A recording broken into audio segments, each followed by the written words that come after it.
In addition to printing strings of characters like hello world, Python also lets us directly print a few other things.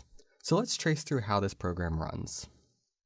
This is the first time we've really talked about a program with multiple lines. When Python runs a program like this, it just starts at line 1 and runs the lines one by one. So here, it would start at line 1. Line 1 says print hello world, same as we saw before. And so when Python encounters this line, it prints hello world, same thing we saw before.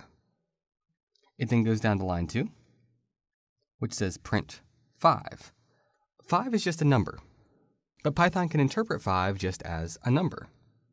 So it comes over here, and it prints 5. Then we go to line 3.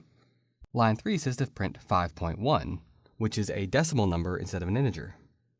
So it comes over here and prints 5.1. Then it goes to line 4. Line 4 says print true. Now that sounds a little bit weird. True is a value in programming just like 5 or 5.1.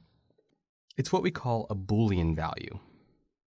We'll talk more about these later, but for now just observe when we print true, we see the word true, and when we print false, we see the word false. Now note that this wouldn't necessarily work for other words. If you put print David, for example,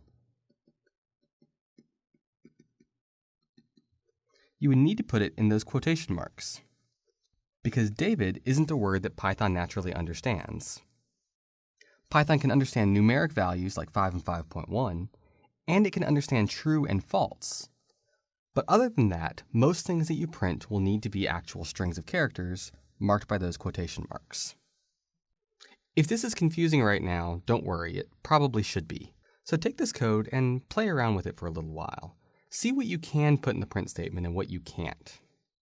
And if it's still confusing, don't worry, we'll talk a lot about this going forward.